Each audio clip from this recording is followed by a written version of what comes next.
요즘 가족과 함께 있어도 마음이 외롭다고 느껴본 적 있으신가요?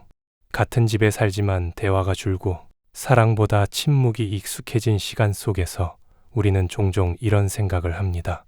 언제부터 우리 가족이 이렇게 멀어진 걸까?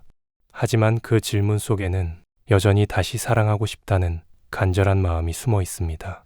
하나님은 가족을 만드신 분이십니다.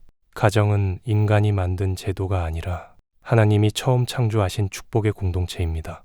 그렇기에 가정이 깨어지고 마음이 멀어질 때 그 고통은 세상의 어떤 상처보다도 깊습니다. 그러나 오늘 말씀을 통해 분명히 기억해야 할 것이 있습니다. 하나님은 무너진 가정을 다시 세우시는 분이십니다. 성경 속 수많은 인물들이 가족 문제로 눈물을 흘렸습니다.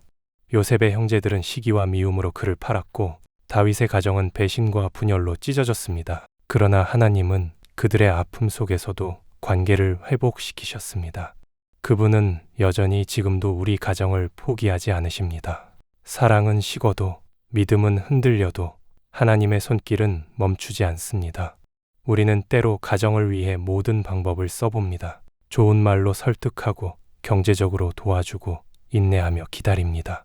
하지만 사람의 힘으로는 채워지지 않는 틈이 있습니다. 그 틈은 오직 기도로만 메워질 수 있습니다. 기도는 문제를 바꾸는 것이 아니라 우리의 마음을 하나님께로 돌려놓는 통로이기 때문입니다. 오늘 이 시간 우리는 가정을 위한 5가지 기도를 함께 드리려 합니다. 이 기도는 단순한 말이 아니라 하나님의 능력을 초대하는 열쇠가 될 것입니다. 가족의 상처가 깊을수록 하나님은 더 가까이 다가오십니다. 그리고 그분은 이렇게 말씀하십니다. 내가 너희 집에 평안을 주리라. 혹시 지금 가족과의 관계가 어색하신가요? 서로의 말보다 눈치가 먼저 앞서나요? 그렇다면 잠시 모든 생각을 내려놓고 하나님께 마음을 열어보세요.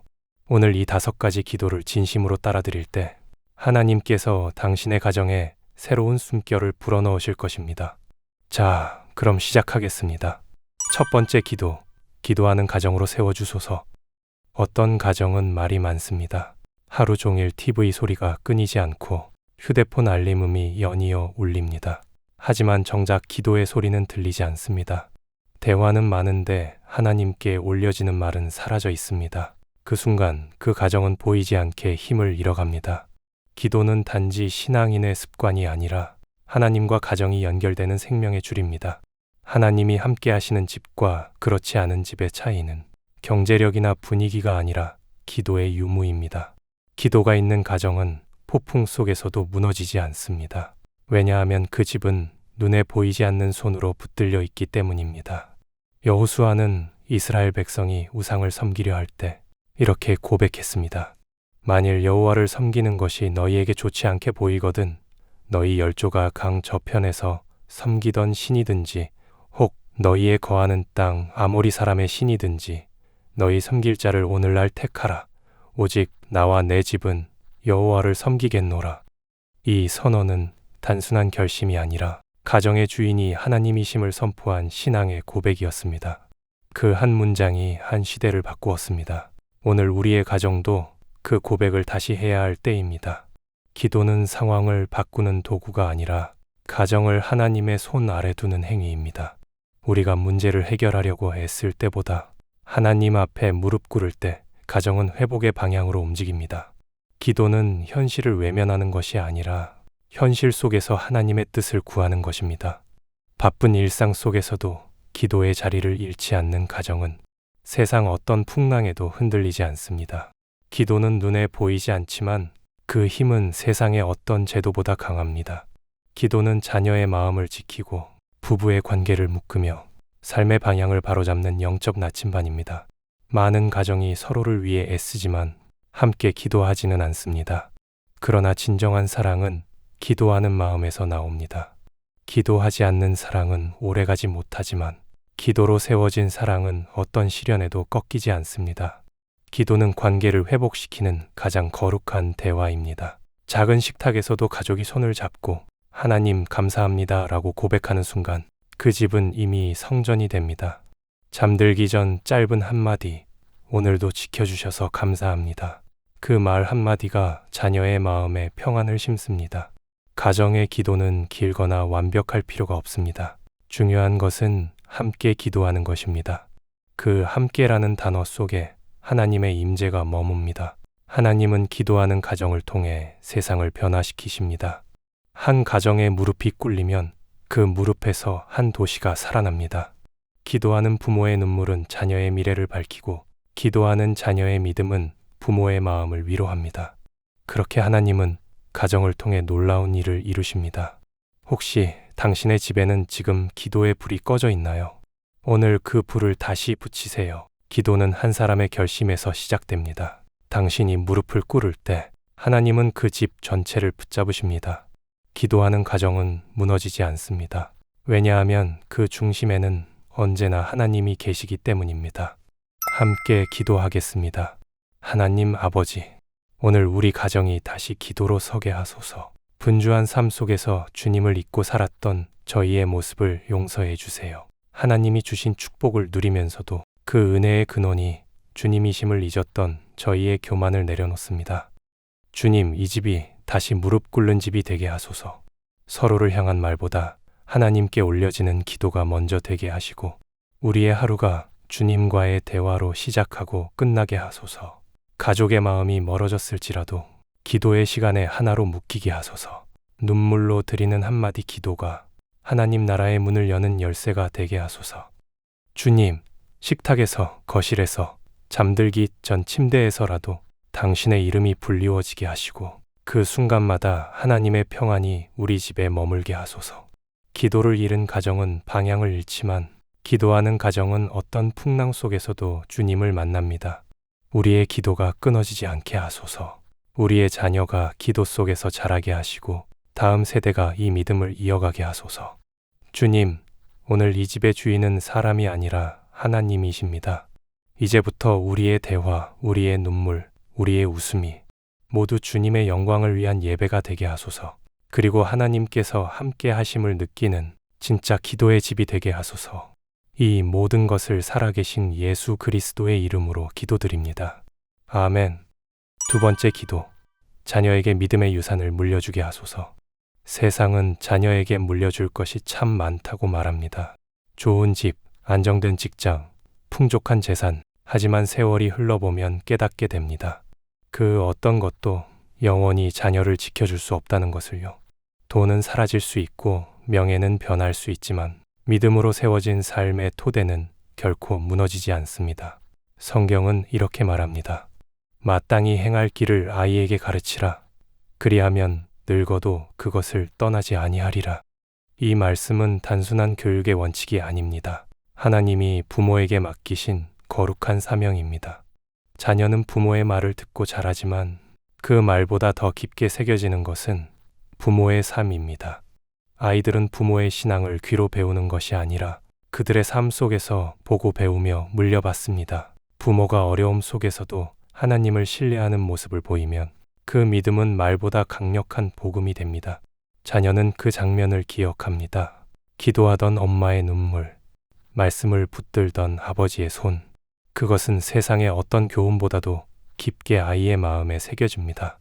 그러나 오늘날 많은 부모들이 이렇게 말합니다. 요즘 아이들은 교회보다 세상을 더 좋아해요. 하지만 그 이유는 단순히 세상이 화려해서가 아닙니다. 아이들의 마음이 하나님께로 향하도록 이끌어줄 믿음의 본보기가 가정에서 사라졌기 때문입니다. 아이들은 우리가 말하는 신앙보다 우리가 실제로 살아내는 믿음을 더 분명히 봅니다. 자녀에게 믿음을 물려준다는 것은 그들에게 교리를 주입하는 것이 아닙니다. 삶 속에서 하나님을 의지하는 방법을 보여주는 것입니다. 기도하는 모습을 함께 나누고 감사하는 이유를 설명해주며 잘못했을 때 하나님께 용서를 구하는 태도를 보여주는 것. 그것이 바로 믿음의 유산을 남기는 일입니다. 믿음의 가정은 완벽한 집이 아니라 하나님께로 돌아갈 줄 아는 집입니다. 자녀가 잠시 방황하더라도 그 뿌리가 하나님 안에 있다면 결국 다시 돌아옵니다. 그 뿌리를 심는 것이 바로 부모의 역할입니다.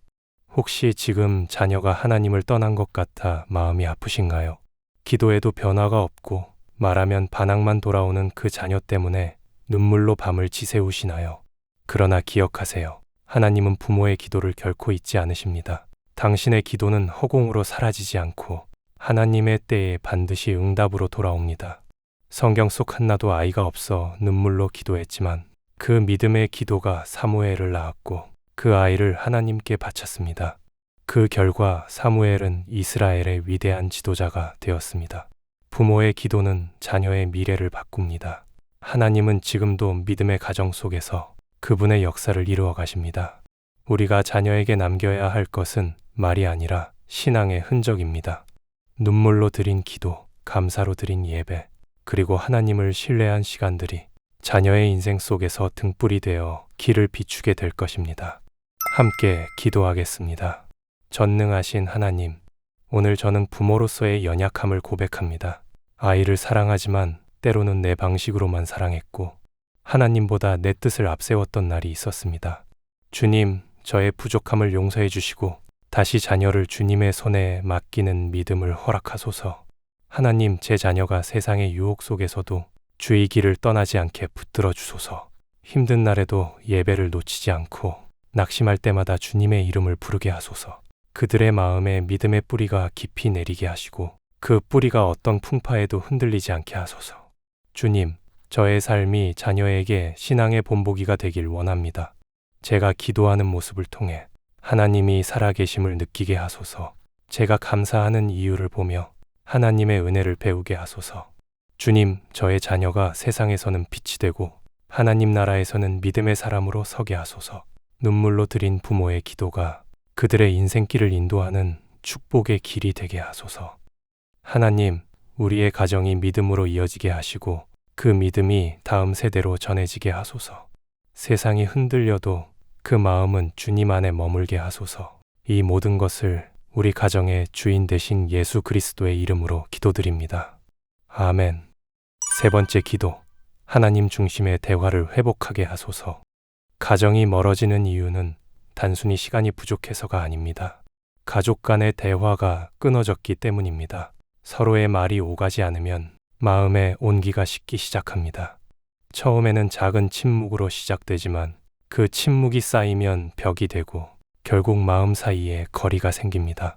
언젠가부터 가족끼리의 대화가 의무가 되었고 밥 먹었어? 다녀왔어? 같은 짧은 말이 하루의 전부가 되어버렸습니다. 그러다 보면 사랑의 말은 사라지고 불만과 오해만이 남게 됩니다. 하지만 진정한 대화는 문제를 해결하기 위한 도구가 아니라 사랑을 전하는 통로입니다. 성경은 이렇게 말씀합니다. 너희 말을 항상 은혜 가운데서 소금으로 고르게 한같이 하라.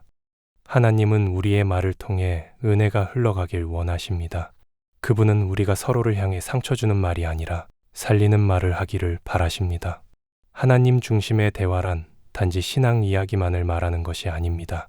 하나님을 마음에 두고 하는 모든 말, 그 속에 사랑과 겸손이 담긴 대화가 바로 하나님 중심의 대화입니다. 말은 보이지 않지만 영적인 힘을 가지고 있습니다. 한마디의 말이 사람의 마음을 세우기도 하고 무너뜨리기도 합니다. 그래서 가정의 언어는 가정의 영적 기류를 결정합니다. 따뜻한 말이 가득한 집은 평안이 흐르고 비난과 원망이 쌓인 집은 늘 긴장과 냉기가 감돕니다. 하나님 중심의 대화를 회복한다는 것은 그분의 시선으로 서로를 바라보고 말하는 것입니다. 비판보다 격려를, 명령보다 부탁을, 한숨보다 감사의 말을 선택하는 것입니다. 작은 변화이지만 그 한마디가 가정의 공기를 바꿉니다. 식탁에서, 하루의 끝에서 오늘 하나님이 우리에게 어떤 은혜를 주셨을까? 이 한 문장만 나누어도 가정의 분위기는 달라집니다. 그 말 속에는 하나님을 중심에 모시겠다는 고백이 있기 때문입니다. 하나님은 말씀으로 세상을 창조하셨습니다. 그리고 그 말씀에는 생명이 있었습니다. 우리의 입술에서도 그 생명의 말이 흘러나오길 원하십니다. 가정 안에서 나누는 말이 하나님을 닮을 때 그 집은 단단히 세워집니다. 혹시 요즘 대화가 서툴게 느껴지나요? 괜히 말을 꺼내면 다툼이 될까봐 침묵으로 버티고 계신가요? 그렇다면 오늘부터 단 한 문장이라도 따뜻한 말을 해보세요. 괜찮아, 고마워, 사랑해. 이 짧은 세 단어가 하나님의 손에 붙들릴 때 그것은 가정을 회복시키는 능력이 됩니다. 사람은 변하지 않아도 말은 바꿀 수 있습니다. 그리고 바뀐 말은 결국 마음을 바꿉니다. 하나님이 주시는 은혜의 말이 오가는 가정은 언제나 평안의 향기가 납니다. 이제 함께 기도하겠습니다. 은혜의 하나님, 오늘 제 입술을 주님께 드립니다. 가족을 향해 사랑을 말하고 싶었지만 감정이 앞서 상처를 주었던 날들을 용서해 주세요. 주님, 제 입에서 나오는 말이 가족의 마음을 살리는 도구가 되게 하소서. 말 한마디에 담긴 감정보다 그 속에 하나님의 은혜가 스며들게 하소서. 비난 대신 위로를, 침묵 대신 따뜻한 관심을 전할 수 있는 지혜를 주세요. 특히 가족 중 지쳐있는 사람, 마음의 문을 닫은 사람에게 저의 말이 주님의 손길처럼 다가가게 하소서. 하나님, 저의 가정을 대화로 다시 잇게 하소서. 식탁 위에 웃음이 피어나고 잠들기 전 서로의 이야기를 들을 수 있는 평안이 돌아오게 하소서. 하나님이 중심이 되는 대화 속에서 우리의 마음이 다시 하나 되게 하소서. 주님, 이제 제 입술이 사랑의 통로가 되길 원합니다. 그 어떤 말보다 먼저 주님의 이름을 부르게 하시고 그 이름으로 가족을 축복하게 하소서. 우리의 집이 싸움이 멈추고 감사가 흐르는 곳이 되게 하소서. 오늘도 말씀으로 우리를 깨닫게 하신 주님께 감사드리며 예수님의 이름으로 기도드립니다. 아멘. 네 번째 기도, 서로를 용서하게 하소서. 가정의 평화는 완벽한 사람에게서 오는 것이 아닙니다. 서로의 부족함을 받아들이고 용서할 줄 아는 마음에서 시작됩니다. 하지만 우리는 사랑하는 사람일수록 더 쉽게 상처를 주고 더 깊이 상처를 받습니다. 낯선 이의 말에는 괜찮다 웃어 넘기면서도 가족의 한마디에는 쉽게 무너집니다. 왜일까요? 그만큼 마음을 내어준 사람이기 때문입니다. 가족이란 가장 가까운 존재이지만 동시에 가장 아프게 하는 존재이기도 합니다. 하나님은 우리에게 이렇게 말씀하십니다. 서로 인자하게 하며 불쌍히 여기며 서로 용서하기를 하나님이 그리스도 안에서 너희를 용서하심과 같이 하라. 이 말씀은 단순한 도덕적 가르침이 아닙니다. 하나님께서 우리를 먼저 용서하셨기에 우리도 그 용서의 사랑으로 가족을 바라보라는 초대입니다. 그리스도의 용서는 조건이 없었습니다. 우리의 잘못이 사라져서가 아니라 그분의 사랑이 너무 크기 때문에 덮으셨습니다. 그 사랑이 가정 안에서 흘러가야 진짜 회복이 시작됩니다. 용서는 기억을 지우는 것이 아니라 그 상처 위에 하나님의 평안을 놓는 일입니다. 때로는 아직 미워하는 마음이 남아있을 수도 있습니다. 그러나 그 순간에도 기도할 수 있습니다. 하나님, 저는 아직 완전히 용서하지 못했습니다. 하지만 용서하고 싶은 마음을 주세요. 그 진심 하나로 하나님은 일하기 시작하십니다. 용서하지 못하는 마음은 영혼을 묶어둡니다. 가족 안에서 오래된 감정의 응어리가 쌓이면 그 어떤 대화도 진심으로 닿지 않습니다. 하지만 용서는 그 묶인 마음의 끈을 자르는 영적인 자유의 행위입니다. 한 사람의 용서가 시작되면 그 가정 전체의 변화의 불빛이 켜집니다. 누군가는 여전히 내가 왜 먼저 용서해야 하나요? 라고 말할지도 모릅니다. 그러나 먼저 용서하는 사람은 지는 사람이 아니라 하나님의 마음을 닮은 사람입니다. 예수님께서는 십자가 위에서도 이렇게 기도하셨습니다. 아버지, 저들을 사하여 주옵소서. 자기들이 하는 것을 알지 못함이니이다. 그 기도는 증오로 얼어붙은 세상을 녹였습니다. 가정의 관계 또한 이와 같습니다. 먼저 용서하는 한 사람의 기도가 서로를 오해하고 비난하던 모든 흐름을 바꿉니다. 하나님은 그 한 사람의 기도를 통해 분열된 가정의 틈을 다시 메우십니다. 혹시 지금 마음속에 떠오르는 사람이 있나요? 미워하지 않으려 해도 자꾸 떠오르고 용서하려 해도 다시 분노가 올라오는 그 이름이 있나요? 그렇다면 그 사람의 얼굴을 억지로 지우려 하지 마세요. 대신 그 위에 예수님의 얼굴을 떠올리세요. 그리고 조용히 이렇게 속삭이세요. 주님, 제가 그 사람을 품을 수 있도록 도와주세요. 그 순간 하나님은 우리의 마음 깊은 곳에 손을 얹으시며 이루 말할 수 없는 평안을 주십니다. 가정의 회복은 완벽한 화해에서 시작되지 않습니다. 그저 용서하려는 한 사람의 결심에서 시작됩니다. 그 결심은 하늘의 문을 여는 열쇠가 됩니다. 함께 기도하겠습니다. 사랑의 하나님, 오늘 저는 가족 안에서 받은 상처를 주님 앞에 내려놓습니다. 말하지 못한 서운함, 용서하지 못한 분노, 그리고 그로 인해 멀어졌던 관계들을 주님 손에 맡깁니다. 하나님, 저를 먼저 용서하신 주님의 사랑을 기억하게 하소서. 그 사랑이 내 안에서 흘러나와 가족 한 사람 한 사람을 품을 수 있는 마음이 되게 하소서. 내가 옳다 주장하기보다 사랑으로 덮는 법을 배우게 하시고 이해받기보다 이해하려는 마음을 주소서.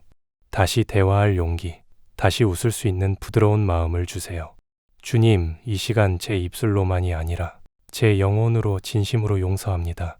저를 아프게 한 사람도 나를 오해한 사람도 모두 주님의 손에 맡깁니다. 그들 안에서도 주님의 평안이 임하게 하소서. 하나님, 오늘 제 가정에 용서의 바람을 불게 하소서. 닫혀있던 마음의 문이 열리고 오랜 시간 멀어졌던 관계들이 다시 이어지게 하소서. 그리고 우리의 집이 상처가 아닌 사랑으로 기억되는 곳이 되게 하소서. 예수님의 이름으로 기도드립니다. 아멘. 5번째 기도. 경제적 어려움 속에서도 믿음을 지키게 하소서. 가정을 지탱하는 데 있어 경제는 현실 그 자체입니다. 돈이 전부는 아니지만 돈이 없을 때는 삶이 무겁게 느껴집니다. 청구서 한 장, 카드 결제 알림 하나에도 마음이 흔들릴 때가 있습니다. 믿음으로 산다고 고백했지만 통장 잔고를 보면 불안이 몰려오고 기도보다 계산이 먼저 떠오를 때도 있습니다. 하지만 하나님은 우리의 필요를 모르는 분이 아니십니다. 하나님은 우리의 생활을 외면하지 않으십니다. 그분은 우리가 하루하루를 살아가는 데 필요한 모든 것을 알고 계십니다.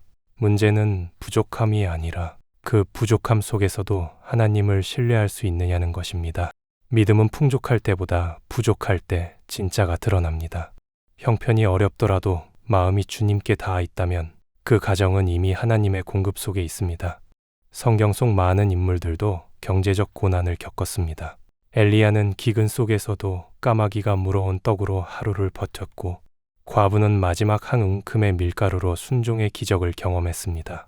그들은 재산이 많아서가 아니라 하나님의 말씀을 믿었기 때문에 살았습니다. 믿음은 상황을 이기는 힘입니다.